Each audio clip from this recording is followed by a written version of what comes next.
মানুষদের মধ্যে যুদ্ধ আটকানোর চেষ্টা করছেন, কিন্তু তখন মানুষেরাই তাকে ধোঁকা দেয় এবং তাকে মেরে ফেলে। আর তারপর ওই দেবতার বোন ভাইয়ের মৃত্যুর প্রতিশোধ নেওয়ার জন্য মানুষদের মেরে তার কৃতদাস বানানোর সিদ্ধান্ত নেয়, মানে পৃথিবীর উপর কবজা করতে চায়। আর এই কাজের জন্য সে বাকি যত খারাপ দেবতা রয়েছে তাদের একত্র করে ফেলে। আর এরপর এই সিনেমার প্রধান চরিত্র আর্লিনকে আমাদের দেখানো হয়, যিনি তার ওস্তাদের সাথে আকাশ আর মেঘের মাঝামাঝিতে চলে এসেছেন এবং তারা একটা গেট বা ব্যারিয়ার ভেঙে ফেলতে চান, কিন্তু তারা জানে না এই গেট বা ব্যারিয়ারকে কিভাবে ভাঙতে হয়। আর এই ব্যারিয়ারটিতে বোঝানো হয়েছে এটার মধ্যে ওই শয়তান দেবীর সকল পাওয়ার ঢুকে রয়েছে, এর সাথে এটা দিয়ে হয়তো পৃথিবীতে আক্রমণ হবে। তো তখনই আমরা দেখি তারা যখন ওই ব্যারিয়ারটি ভাঙতে যায়, আর আর্লিন অনেক চেষ্টা করে দেবীকে হারানোর জন্য, কিন্তু আর্লিন অতটা শক্তিশালী ছিল না যে একটা দেবীর সাথে মোকাবেলা করতে পারবে। তাই তার কোনো আক্রমণে দেবীর উপর কোনো প্রভাব পড়ে না। আর যখন দেবী আর্লিনের উপর আক্রমণ করে তখন দেবীর ওই আক্রমণ আর্লিন প্রতিহত করতে পারে না। আর ওই মুহূর্তে আর্লিনের যে ওস্তাদ সে ওই দেবীকে আক্রমণ করে দূরে সরিয়ে দেয়। আর তারপর আর্লিনকে বলে, আমি এই দেবীকে দেখছি, তুমি কি ওই অ্যাস্ট্রোলকটা ভেঙে দাও। মানে ওটাই হচ্ছে ওই দেবীর মেন শক্তি আর কি। আর ওটা ভাঙলেই সে যে একটা ব্যারিয়ার তৈরি করেছে, মানে যেটা দিয়ে পৃথিবীতে আক্রমণ করবে সেটা ভেঙে যাবে এবং দেবীও শেষ হয়ে যাবে। তো আর্লিন দ্রুত ওই অ্যাস্ট্রোলবের দিকে যেতে থাকে, আর ওর মাস্টার বা ওস্তাদ দেবীকে আটকাচ্ছে। কিন্তু সে যখন অ্যাস্ট্রোলবের উপর আক্রমণ করবে তখনই দূর থেকে ওই দেবী তার জাদুর ফায়ারবল দিয়ে আর্লিনের উপর আক্রমণ করে। আর আর্লিন ওই ফায়ারবল থেকে বাঁচতে পারে না এবং অনেক দূরে গিয়ে পড়ে। আর তখন ওই ফায়ারবল গুলো তার চারপাশে একটা সার্কেল বানিয়ে ফেলে এবং অনেক বড় একটা ব্লাস্ট হয়। আর এখান থেকে দৃশ্য কেটে যায় আর আমরা আর্লিনকে একটা ঘরে দেখি।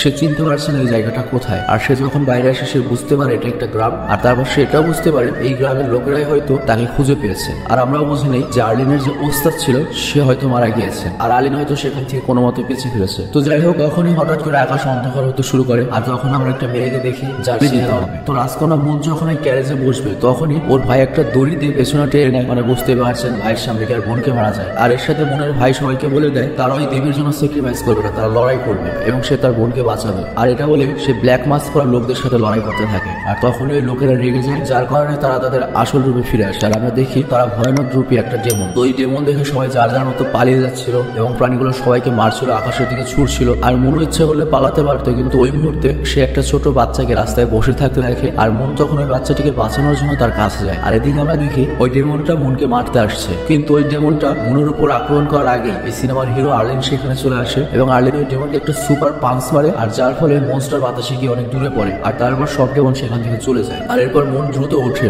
আর্লিনকে ধন্যবাদ জানায় তাকে বাঁচানোর জন্য। আর তখন রাজা আসে এবং তাদেরকে বলে এখন খুশি মানুষদের সাহায্য করার জন্য এখানে এসেছে। কিন্তু আর্লিন তখন এই কথা অস্বীকার করে। সে বলে আমি কোনো দেবতা নই, আমাকে আপনি সেমি গড বলতে পারেন। মানে আর্লিন স্বর্গে জন্মগ্রহণ করেছে কারণ তার মা মানুষ ছিল, কিন্তু তার দেহ মানুষের মতোই মরণশীল, মানে শেষ হয়ে যাবে। আর কি আর্লিন পুরোপুরি দেবতা নয় কিংবা সাধারণ মানুষও নয়। তবে এই কথা শোনার পর ওই গ্রামের রাজা চায় আর্লিন তাদের সাহায্য করুন। এর সাথে তারা আর্লিনকে সেই দেবীর ছবি এঁকে দেখায়, যেখানে এই গ্রামের মানুষদের এই গ্রামের রাজকন্যাকে বলে দিতে বলেছিল। তো এটা দেখে আর্লিনের মনে পড়ে একটু আগে এই দেবীর সাথে তার স্বর্গে লড়াই হয়েছিল। আর এটা দেখে আর্লিন সবাইকে প্রমিস করে সে ওই দেবীকে ধ্বংস করতে অবশ্যই তাদের সাহায্য করবে। কিন্তু ওই দেবীকে ধ্বংস করার জন্য তাদের একটা স্পেশাল অস্ত্র লাগবে, যেটিকে স্লেয়ার অফ গড বলা হয়ে থাকে। আর সেই অস্ত্র একটা গড টাওয়ারের ভেতরে রয়েছে। তবে সেখানে যাওয়া তো সহজ নয়, অনেক কঠিন পথ পাড়ি দিতে হয়। তো আর্লিন যখন বলে সে ওই গড টাওয়ারে যাবে, তখন মুন তাদের সবাইকে বলে আমিও আর্লিনের সাথে যেতে চাই, কারণ আমার কাছে একটা স্পেশাল পাওয়ার রয়েছে, সেটা হচ্ছে আমি ডেমনদের আসল চেহারা দেখতে পারি। মানে একটা ডেমন যদি মানুষের ছদ্মবেশে থাকে রাজকন্যা মুন সেটা বুঝতে পারে। তো এরপর আমরা শুনে যাই। আর তারপর আমরা দেখি জঙ্গলে যাওয়ার সময় তারা একটা অদ্ভুত রেস্টুরেন্ট দেখতে পায় এবং তারা সেই রেস্টুরেন্টের ভেতরে যায়। আর সেখানে কিছু মানুষ বসে খাবার খাচ্ছিল। তো পাশে একটা টেবিল খালি ছিল, তারা সেখানে গিয়ে বসে পড়ে। আর এরপর দ্বিতীয় তলা থেকে অনেক সুন্দর একটা মেয়ে বাইরে বের হয়ে আসে। আর মেয়েটি আর্লিনের কাছে গিয়ে তাকে একটা ড্রিঙ্কস অফার করে, কিন্তু আর্লিন সেই ড্রিঙ্কস নেয় না। আর তারপর মেয়েটির হাত ধরে ফেলে, কারণ তার কাছে এখানে কিছু গড়বড় মনে হচ্ছিল। আর তখন মুনের ভাই বলে কি হয়েছে তোমার? আর এর উত্তর আর্লিন বলে দেখো ওখানে সামনে যে কাস্টমাররা বসে খাচ্ছে ওরা কিন্তু একইভাবে কাজ করছে। মানে এখানে যারা আছে এগুলো সব চোখের ধাঁধা দেখানো হচ্ছে। মানে যারা খাচ্ছে তারা মানুষ নয়, ওদের ডামি বা পুতুলের মতো বসে রাখা হয়েছে। তো মুনের পর চোখ বন্ধ করে আর সে তার শক্তি ব্যবহার করে এখানকার ডেমন খুঁজে বের করতে চায়। আর তখন সে দেখে তাদের সামনে যে মেয়েটি বসে রয়েছে তার মুখ নেই, মানে মেয়েটির মুখে ঠোঁটই নেই। আর যখন মুন বুঝতে পারে মেয়েটি আসলে একটা ডেমন, সে অনেক ভয় পেয়ে যায়। আর এরপর যখন ধরা পড়ে যায় যে মেয়েটি ডেমন, তখন এই রেস্টুরেন্টের আসল রূপ বেরিয়ে আসে। আর আমরা দেখি এই জায়গাটি কঙ্কালে ভরা একটা পুরনো পরি দেখতে পারি। আর এরপর এখানে ডেমন এবং আর্লিনের মধ্যে ফাইট শুরু হয়ে যায়। আর আশেপাশে আমরা কাউ লিখা দেখতে পাই। আর যখন ওই মেয়ে ডেমনটি মুন আর তার ভাইয়ের উপর আক্রমণ করতে আসে, মুন তখন ওই মেয়েটির চুল থেকে সেই পিনটা খুলে ফেলে। আর আর্লিন মেয়েটির হাত থেকে বাঁচার জন্য অস্ত্র দিয়ে একটা শিল্ড বানায় বা ঢালের মতো বানায়। আর পেছন থেকে মুন একটু সময় পায়, যার কারণে ওই চুলের পিনের মধ্যে যে লেখাগুলো ছিল সেগুলো সে মুছে ফেলে। যার কারণে আমরা দেখি টেবিলে বসে একটা লোক যে ছিল লিখছিল সে হঠাৎ করে উধাও হয়ে যায়। আর ওই মেয়েটিও স্বাভাবিক হয়ে যায় এবং তার মুখে ঠোঁট চলে আসে। আর তারপর মেয়েটি তার গল্প শোনাতে শুরু করে। সে বলে আমি কোনো মানুষ নই কিংবা আমার কোনো অস্তিত্ব নেই। ওই লোকটির জাদুর লেখা থেকে আমার জন্ম হয়েছে এবং ওই লোকটির গড হবার অনেক ইচ্ছা ছিল। তো প্রথমে তার লেখা দিয়ে সে ভালো কিছু করতো, কিন্তু এরপর সে তার লেখা দিয়ে সব খারাপ কাজ করতে থাকে। তো এরপর ডেমন মুমকে একটা মোমবাতি দেয় আর তারপর বাতাসের সাথে মিশে যায়। আর পরের দিন সকালে আমরা দেখি তারা ভ্রমণ শুরু করে আর এরপর তারা গড টাওয়ারে চলে আসে আর গড টাওয়ারের ভেতরে যেত। যাই হোক, ওই খারাপ দেবতা বলে এই গেমটা হচ্ছে আমাকে না ছুঁয়ে আমার যে পেছনে তরোয়াল রয়েছে সেটা তোমাদের নিতে হবে। তোমরা যদি এমনটা না করতে পারো তাহলে সবাই পাথর হয়ে যাবে। আশেপাশে দেখো সবাই এটা অনেক নেওয়ার চেষ্টা করেছিল, কত মানুষ কত দেবতা এখানে পাথর হয়ে রয়েছে। আর তখন ওই ডেমন তাদের উপর আক্রমণ শুরু করে, কিন্তু তারা তো ওই ডেমনকে ছুঁতে পারবে না। তো তখন মুনের ভাই ওই ডেমনের কাছ থেকে অস্ত্র নেওয়ার চেষ্টা করে, কিন্তু ডেমন ছিল অনেক ফাস্ট আর লাস্টে ডেমন মুনের ভাইকে প্রায় মেরেই ফেলবে। তখন আর্লিন তার অস্ত্রের সাহায্যে ডেমনের হাত থেকে মুনের ভাইকে বাঁচায়। আর যখন আর্লিন মুনের ভাইকে বাঁচায় তখন মুনের ভাই দড়িতে ওই ডেমনকে বেঁধে উল্টো করে ঝুলিয়ে দেয়, যার ফলে তার পেছন থেকে তরল নিচে পড়ে যায়। আর এইভাবে ওই ডেমনকে টাচ না করে তারা তরলটি ধরে নেয়। আর তরলটি হাতে নেবার পরে দ্বিতীয় পোর্টাল বা দ্বিতীয় দরজা খুলে যায়, যেটা তাদের পরবর্তী লেভেলে যেতে সাহায্য করবে। কিন্তু ওই দরজায় ঢোকার আগে ওই ডেমন বা দেবতা নিচে নেমে আসে হয়েছে, মানে পাথর হয়ে গিয়েছে। কিন্তু আর্লিন তাকে বোঝায় আমরা যদি ওই তরল যেটা নাম হচ্ছে স্লেয়ার অফ গড সেটা যদি পেয়ে যাই তাহলে তোমার ভাইকে আমরা বাঁচাতে পারবো। আর তারপর তারা দুজন যখন কথা বলছিল তখন আশেপাশে সবকিছু পাথর হয়ে যায়। আর তখন আরো একটা খারাপ দেবতা বা ডেমন চলে আসে আর তিনি তাদের বলে তোমরা দুজনে যদি আমার আসল চেহারা ঠিক মতো একে বানাতে পারো তাহলে তোমরা তৃতীয় তলায় যাবার রাস্তা খুঁজে পাবে। আর আমরা জানি মুনের কিন্তু একটা শক্তি রয়েছে, সে ডেমনের আসল রূপ দেখতে পারে। তো মন তার শক্তি ব্যবহার করে ডেমনের আসল চেহারা দেখে নেয় আর এইভাবে তারা ওই ডেমনেরও সঠিক চেহারা এঁকে ফেলে। তো ডেমন যখন দেখে ওর আসল চেহারা ওরা আঁকতে পেরেছে তখন সে অবাক হয়ে যায় আর ওই মুহূর্তে আরেকটি দরজা খুলে দেয়। কিন্তু সেই দরজা খুলতে